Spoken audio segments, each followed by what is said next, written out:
Hi friends, നമ്മളുടെ വീട്ടിൽ 2-ൽ കൂടുതൽ കുട്ടികൾ ഉണ്ടെങ്കിൽ സ്ഥിരമായി കേൾക്കുന്നൊരു പരാതിയാണ്, അമ്മേ അച്ഛ അവന് മാത്രം സാധനം വാങ്ങിക്കൊടുത്തു, എനിക്ക് തന്നില്ല, അല്ലെങ്കിൽ അവളെ മാത്രമാണ് കൂടുതൽ സ്നേഹിക്കുന്നത്. എല്ലാം 50-50 ആയി പങ്കുവെച്ചു കൊടുത്താൽ ഈ പ്രശ്നം തീരുമോ? ഇല്ല. അഡലെ ഫേബർ, എലൈൻ മസ്ലിഷ് എന്നിവർ എഴുതിയ സിബ്ലിങ്സ് വിത്തൗട്ട് റൈവാൽറി എന്ന പ്രശസ്തമായ പുസ്തകത്തിൽ ഇതിനെക്കുറിച്ച് വളരെ വിശദമായി പറയുന്നുണ്ട്. കുട്ടികളെ സമമായി അല്ല, പ്രത്യേകമായാണ് സ്നേഹിക്കേണ്ടത് എന്നാണ് പുസ്തകത്തിൽ പറയുന്നത്. പുസ്തകത്തിലെ പ്രധാന ആശയങ്ങൾ എന്തെല്ലാമെന്ന് നോക്കാം. മക്കൾ അവന് കൂടുതൽ കിട്ടി എന്ന് പറയുമ്പോൾ നമ്മൾ ത്രാസെടുത്ത് അളന്ന് തുല്യ പങ്ക് കണക്കാൻ ശ്രമിക്കരുത്. ഓണം അല്ലെങ്കിൽ വിഷു വന്നാൽ 2 കുട്ടികൾക്കും ഒരേ വിലയുള്ള തുണി വാങ്ങി കൊടുക്കണം എന്നോ ഒരേ അളവിൽ സദ്യയിൽ പായസം വിളമ്പണമെന്നോ നിർബന്ധമില്ല. മൂത്ത കുട്ടിക്ക് സ്കൂളിലെ സ്പോർട്സ് ഡേക്ക് പുതിയ ക്യാൻവാസ് ഷൂ ആവശ്യമുണ്ടാകും.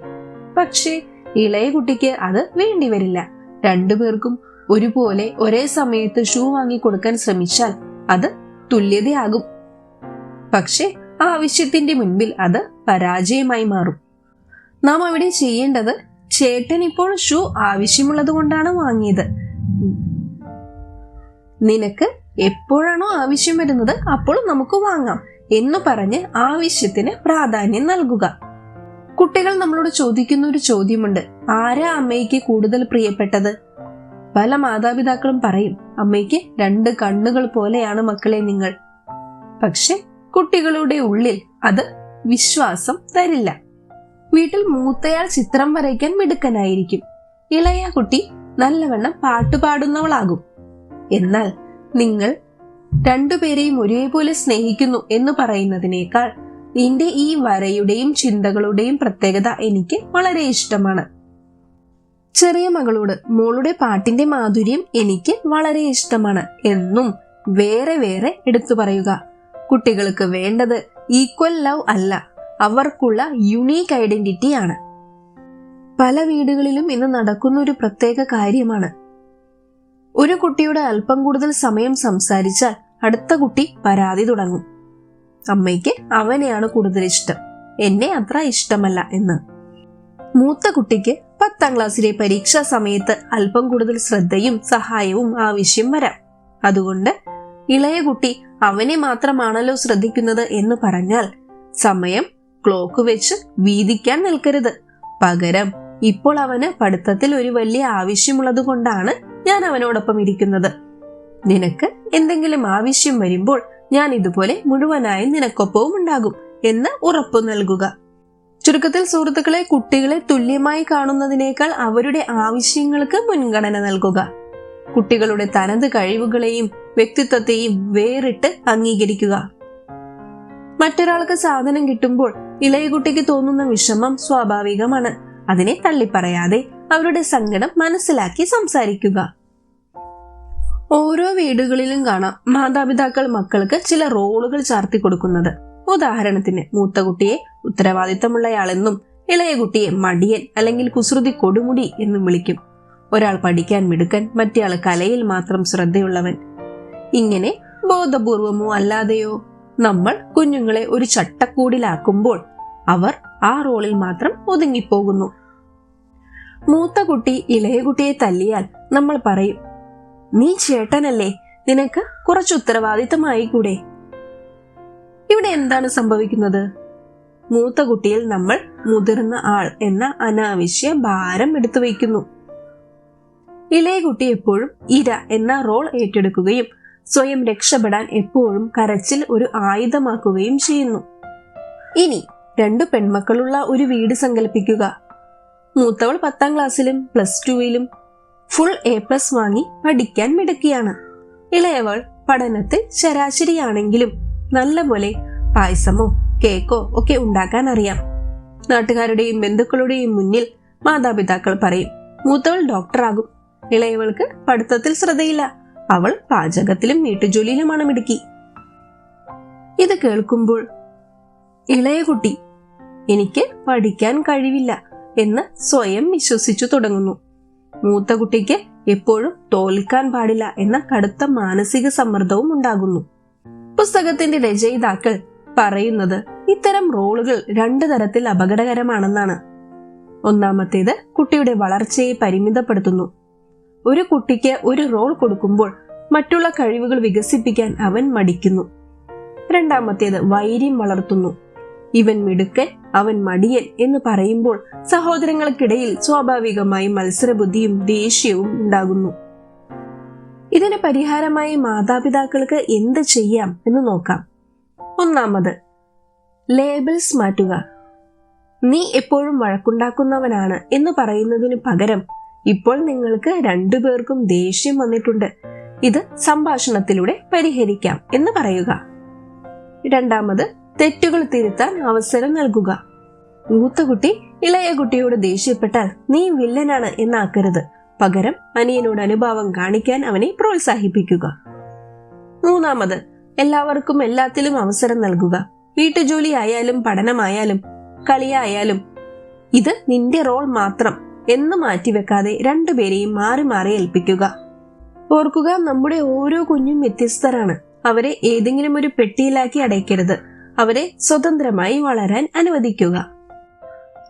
ഏയ് അതെന്റേതാ, അല്ല എനിക്ക് വേണം, ഈ ശബ്ദം കേട്ട് മടുത്ത മാതാപിതാക്കളാണോ നിങ്ങൾ?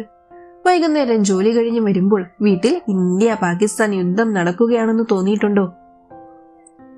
സിബ്ലിങ്സ് വിത്തൗട്ട് റൈവാൽറി എന്ന പുസ്തകത്തിൽ കുട്ടികളുടെ വഴക്ക് എങ്ങനെ ബുദ്ധിപൂർവ്വം കൈകാര്യം ചെയ്യാം എന്ന് പറയുന്നുണ്ട്. ഇതിൽ പറയുന്ന 3 പ്രധാന ആശയങ്ങൾ എന്തെല്ലാമെന്ന് നോക്കാം. ഒന്നാമത്തേത്, എപ്പോഴും റെഫറി ആകരുത്. ഉദാഹരണത്തിന്, വീട്ടിൽ ഏഷ്യാനെറ്റിലെ കാർട്ടൂൺ കാണണോ അതോ ഫ്ലവേഴ്സിലെ പ്രോഗ്രാം കാണണോ എന്ന് പറഞ്ഞ് റിമോട്ടിന് വേണ്ടി കുട്ടികൾ അടിപിടി ഉണ്ടാക്കുന്നു എന്ന് കരുതുക. ഉടനെ ഓടിച്ചെന്ന് നീ ചേട്ടനല്ലേ വിട്ടുകൊടുക്ക് എന്നോ അവന് കൊടുത്തേക്ക് എന്നോ പറഞ്ഞ് വിധികർത്താവാകരുത്.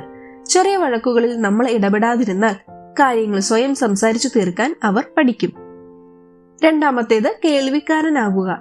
വഴക്കുമൂത്ത് പരസ്പരം ചീത്തവിളി തുടങ്ങുമ്പോൾ മാത്രം ഇടപെടുക, പക്ഷെ അവിടെയും ആരെയെങ്കിലും കുറ്റപ്പെടുത്തരുത്.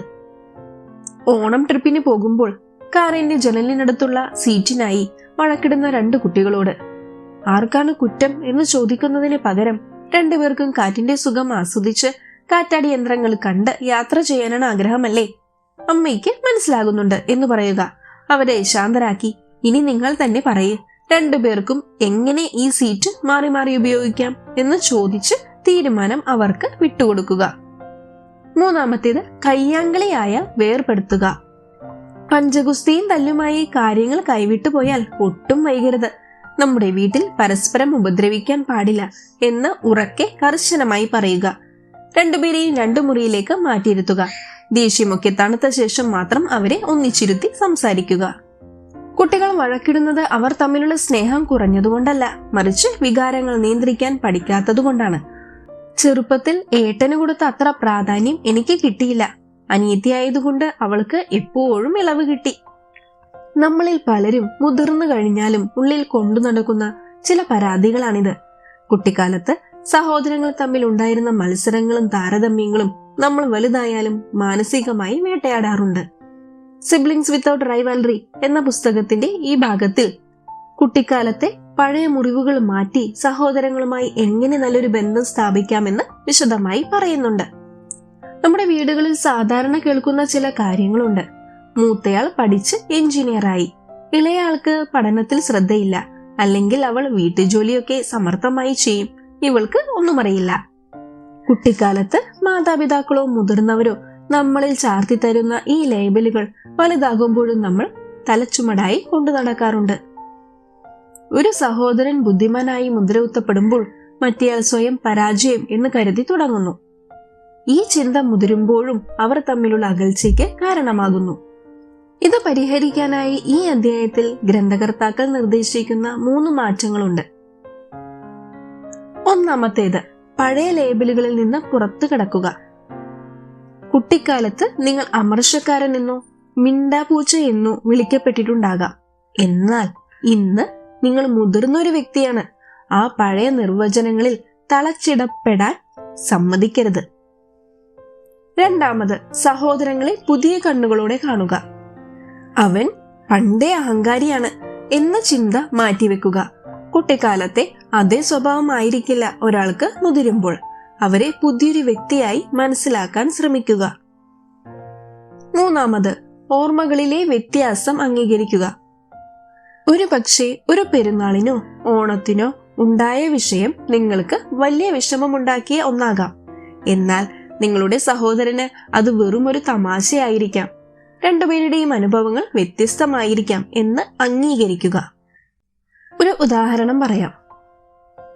തറവാട്ട് സ്വത്ത് വീതം വെക്കുന്ന സമയത്തോ കുടുംബവിശേഷങ്ങളിലോ ഒക്കെ പലപ്പോഴും പണ്ടത്തെ വഴക്കുകൾ വീണ്ടും പൊന്തി വരാറുണ്ട്. അന്ന് നിനക്കാണ് പുതിയ സൈക്കിൾ വാങ്ങി തന്നത് എന്ന് പറഞ്ഞ് സംസാരിച്ചു തുടങ്ങുന്നത് വലിയ തർക്കങ്ങളിലേക്ക് വഴിമാറാം. ഇവിടെയാണ് നാം ഭൂതകാലവുമായി സമാധാനത്തിലാകേണ്ടത്. അന്ന് മാതാപിതാക്കൾ ചെയ്തത് അവരുടെ സാഹചര്യങ്ങൾ കൊണ്ടായിരിക്കാം എന്ന് കരുതി അതവിടെ ഉപേക്ഷിക്കുക. ഭൂതകാലത്തെ മാറ്റിമറിക്കാൻ നമുക്കാവില്ല, എന്നാൽ വർത്തമാനകാലത്തെ ബന്ധങ്ങളെ മനോഹരമാക്കാൻ നമുക്ക് കഴിയും. പഴയ പിണക്കങ്ങൾ മറന്ന് സഹോദരങ്ങളിലേക്ക് ഒരു കൈ നീട്ടാൻ ഈ അധ്യായം നമ്മളെ ഓർമ്മിപ്പിക്കുന്നു. സിബ്ലിങ്സ് വിത്തൗട്ട് റൈവാൽറി എന്ന പുസ്തകം ഇവിടെ പൂർണ്ണമാകുന്നു. ഈ പുസ്തകത്തിലെ ആശയങ്ങളെല്ലാം നിങ്ങൾക്ക് ഉപകാരമായി എന്ന് കരുതുന്നു.